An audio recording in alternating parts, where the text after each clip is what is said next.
Hey guys, and welcome back to How Logical.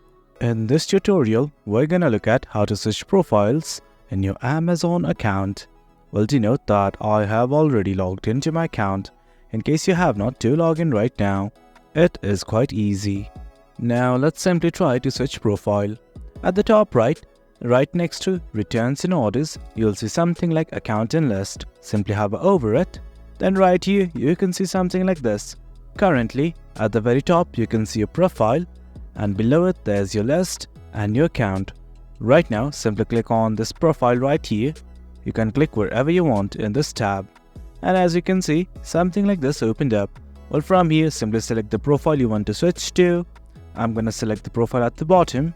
And guys, as you can see, the page has reloaded and I have switched the profile. I'm gonna show you guys right now. As you can see, the profile has been switched. And guys, that's it. That's how you switch your profile in Amazon. Hope you guys found this video informative, and for more content like this, do remember to hit like, share and subscribe. Your support fuels us. Until next time, thank you.